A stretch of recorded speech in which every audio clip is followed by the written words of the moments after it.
शादी के बाद का खौफनाक रहस्य। शादी के बाद का खौफनाक सच उस रात से शुरू हुआ जब नेहा ने पहली बार अपने ससुराल की चौखट पर कदम रखा था। बारात की चकाचौंध, ढोल की आवाज और रिश्तेदारों की हंसी के बीच उसके दिल में हल्की सी घबराहट थी। लेकिन उसने उसे नई जिंदगी की घबराहट समझकर नज़रअंदाज कर दिया। राजीव ने 7 फेरे लेते समय उसके कान में कहा था कि अब से हर दर्द आधा और हर खुशी दुगनी होगी। और नेहा ने भी यकीन कर लिया था कि उसका जीवन अब सपनों जैसा होगा। लेकिन सपनों और हकीकत के बीच जो खाई होती है ना, उसका अंदाज़ा उसे बहुत देर से हुआ। पहली रात जब सब मेहमान चले गए और घर में सन्नाटा पसर गया, तो नेहा ने महसूस किया कि इस घर की दीवारें जैसे कुछ कहती हैं। कमरे में अजीब सी ठंडक थी, जबकि मौसम गर्मियों का था। राजीव का व्यवहार भी अचानक से बदल गया था। दिन भर जो मुस्कुराता रहा, वही रात होते ही खामोश और गंभीर हो गया। उसने नेहा से ज़्यादा बात नहीं की, बस इतना कहा कि इस घर में कुछ नियम हैं जिन्हें मानना जरूरी है। नेहा ने सोचा कि हर घर के अपने नियम होते हैं, लेकिन उसे क्या पता था कि ये नियम उसके अस्तित्व को ही निगल जाएगा। अगले दिन से ही सास सावित्री देवी का असली चेहरा सामने आने लगा। शादी से पहले जो मीठी बातें करती थी, अब हर छोटी बात पर ताने देती। सुबह 4 बजे उठना, पूरे घर की सफाई करना, बिना थके रसोई संभालना, सब कुछ नेहा के हिस्से में आ गया था। राजीव हर बात पर अपनी माँ का साथ देता और नेहा को समझाता कि नई बहू को सब सहना पड़ता है। धीरे धीरे नेहा को महसूस होने लगा कि इस घर में उसकी कोई आवाज़ नहीं है। एक रात उसने रसोई से किसी के फुसफुसाने की आवाज़ें सुनी। उसने सोचा शायद उसका भ्रम हो, लेकिन जब वह पानी लेने गई तो उसने देखा कि सास और राजीव किसी पुराने संदूक के पास खड़े थे। संदूक खुला था और उसमें किसी की पुरानी तस्वीरें और गहने रखे थे। नेहा के कदमों की आहट सुनकर दोनों ही चौंक गए और तुरंत संदूक बंद कर दिया। उस दिन के बाद से घर का माहौल और भी अजीब हो गया।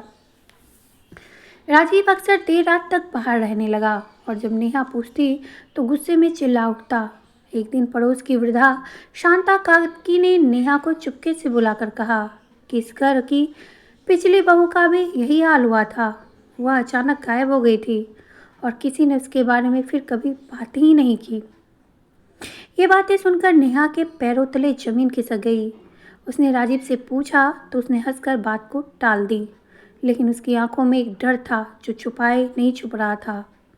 उसी रात नेहा ने फिर से वही संदूक देखा, इस बार अकेले। उसने हिम्मत करके उसे खोला तो उसमें एक डायरी मिली। डायरी में उस पहली बहू की कहानी थी, कैसे उसे मानसिक और शारीरिक रूप से प्रताड़ित किया गया, कैसे उसे घर से बाहर निकलने नहीं दिया गया और कैसे एक रात वह अचानक गायब कर दी गई। ये पढ़कर नेहा का दिल जोर से धड़कने लगा। उसे समझ आ गया कि वह भी उसी जाल में फंस चुकी है। उसने तय किया कि वह चुप नहीं रहेगी। अगले दिन उसके मायके फ़ोन करने की उसने कोशिश की, लेकिन उसका मोबाइल पहले ही छीन लिया गया था। सास ने साफ कह दिया कि इस घर की बात बाहर नहीं जानी चाहिए। राजीव का व्यवहार अब और भी डरावना होता गया। वह कभी प्यार से पेश आता तो कभी अचानक हिंसक हो जाता था।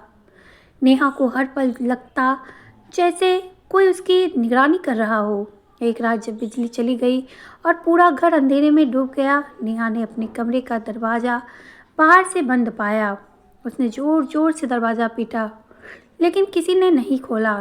उसे समझ आ गया कि अब उसकी ही बारी है। उसने खिड़की से बाहर झांका, देखा कि आंगन में वही संदूक रखा है और सास उसके पास खड़ी कुछ मंत्र बुदबुदा रही है।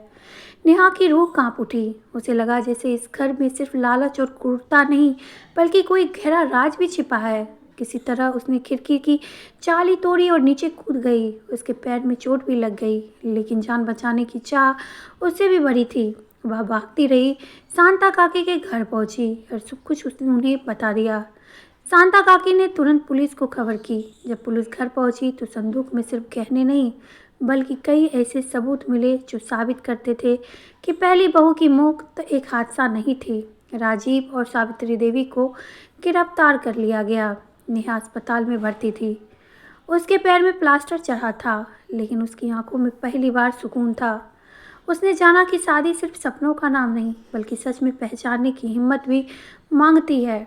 कुछ महीनों के बाद जब वो अपने मायके लौटी तो लोग तरह तरह की बातें करने लगे, लेकिन नेहा अब पहले वाली डरी हुई लड़की बिल्कुल नहीं थी।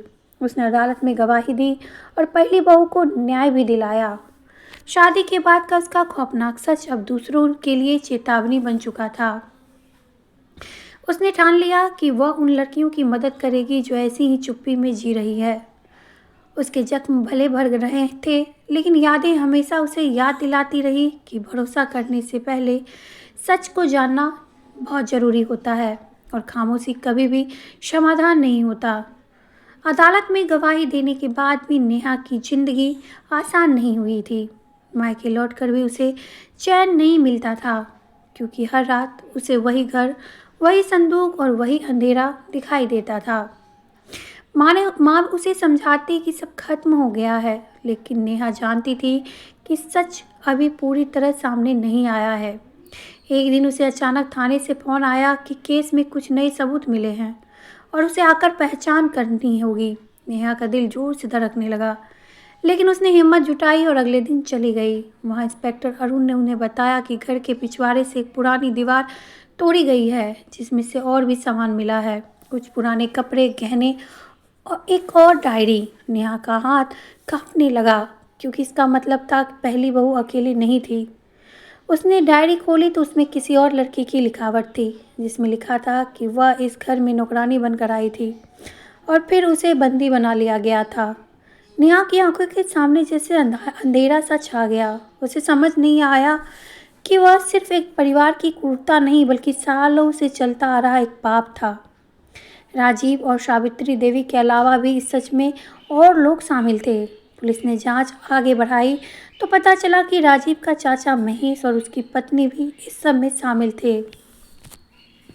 वे लड़कियों को बहू या कामवाली बनाकर लाते और फिर उसका शोषण करते। नेहा को यह सब सुनकर उल्टी आने लगी, लेकिन उसने खुद को संभाला, क्योंकि अब वह डरकर पीछे हटने वालों में से नहीं थी। गांव में ये खबर आग की तरह फैल गई। लोग जो पहले नेहा को बदनाम करते थे, अब उसके साहस की तारीफ करने लगे थे। लेकिन असली डर तब शुरू हुआ जब एक रात नेहा के कमरे की खिड़की पर पत्थर फेंका गया और एक कागज के अंदर गिरा, जिस पर लिखा था कि अगर उसने गवाही वापस नहीं ली तो उसका भी वही हाल होगा। नेहा का शरीर मानो कांप उठा, लेकिन उसने कागज पुलिस को दे दिया। पुलिस ने सुरक्षा बढ़ा दी, पर नेहा के दिल में डर बैठ गया। कुछ दिनों के बाद अदालत में सुनवाई हुई और वहाँ महेश ने अचानक नेहा को घूरते हुए कहा कि सच सबके सामने आएगा तो वह भी बच नहीं पाएगी। नेहा समझ नहीं पाई कि इसका मतलब क्या है। उसी रात माँ की तबीयत अचानक बिगड़ गई और अस्पताल ले जाना पड़ा। डॉक्टर ने कहा कि उन्हें जहर दिया गया था। नेहा की दुनिया हिल गई, क्योंकि अस्पताल में माँ के बैग में वही कागज़ मिला जैसा उसे धमकी में मिला था। नेहा ने महसूस किया कि यह लड़ाई सिर्फ उसकी नहीं बल्कि उसके पूरे परिवार की जान पर बनाई है। उसने इंस्पेक्टर अरुण से कहा कि चाहे जो भी हो वो पीछे नहीं हटेगी। जांच को तेज हुई तो पता चला कि राजीव की पहली पत्नी की मौत के बाद भी एक और लड़की गायब हुई थी, जो पास के शहर कटक से आई थी। पुलिस ने पुराने रिकॉर्ड्स खंगाले और एक बंद फैक्ट्री के कमरे से कुछ और सबूत मिले। नेहा जब वहाँ गई, उसे दीवार पर खड़ोस से लिखा अपना नाम मिला, जैसे कोई मदद के लिए पुकार रहा हो। उसने आंसू रुक नहीं रहे थे। उसने वही कसम खाई कि वह हर सच सामने लाएगी। केस लंबा चला, कई गवाह मुकर गए, कुछ को पैसे देकर चुप करा दिया गया, लेकिन नेहा हर तारीख पर डटी रही। आखिर एक दिन अदालत ने फैसला सुनाया और राजीव, सावित्री देवी, महेश और उसकी पत्नी को उम्र कैद की सज़ा मिली। नेहा को लगा जैसे उसके कंधों से पहाड़ उतर गया हो, लेकिन कहानी यहीं खत्म नहीं हुई। सज़ा के बाद जब वह अपने पुराने ससुराल को आखिरी बार देखने गई तो घर खंडहर बन चुका था। दीवारों पर सीलन थी और आंगन में सूखा पेड़ पड़ा खड़ा था। उसे लगा जैसे उस दीवारों में अभी भी सिसकियाँ गूंज रही हैं। तभी उसे ज़मीन पर एक छोटी सी चूड़ी मिली, जो उसने पहले कभी नहीं देखी थी। उसने उसे उठाया तो उसके अंदर से एक कागज़ निकला, जिस पर लिखा था कि सच से मत डरना, क्योंकि डर ही उसका सबसे बड़ा हथियार है। नेहा ने आसमान की ओर देखा और महसूस किया कि जो लड़कियां इस घर में खत्म कर दी गई, उनकी आत्माएं अब भी आज़ाद हैं। वह घर छोड़कर बाहर नहीं आई हैं। सूरज निकल चुका था, उसके जीवन में भी नई सुबह हो चुकी थी, लेकिन उसने ठान लिया कि वह अब ऐसी लड़कियों के लिए एक सहारा बनेगी। उसने शहर में एक संस्था शुरू की जहाँ पीड़ित महिलाओं को कानूनी और मानसिक मदद दी जाती हो। लोग उसे अब बहादुर कहते थे, पर वह जानती थी कि उसके अंदर का डर कभी पूरी तरह खत्म नहीं होगा।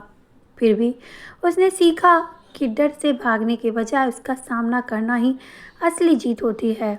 शादी के बाद का खौफनाक सच अब उसकी ताकत बन चुका था और वह हर लड़की को यही सिखाने लगी कि आंख बंद करके किसी भी भरोसा मत करो, अपने हक के लिए आवाज़ उठाओ, क्योंकि खामोशी सबसे बड़ा अपराध है और सच चाहे कितना भी डरावना हो, उसे सामने लाना ही असली मुक्ति है। दोस्तों, आपको ये कहानी कैसी लगी? अगर पसंद आई हो तो चैनल को सब्सक्राइब करके बेल आइकन को प्रेस करें और अपने दोस्तों के साथ इस कहानी को शेयर जरूर करें।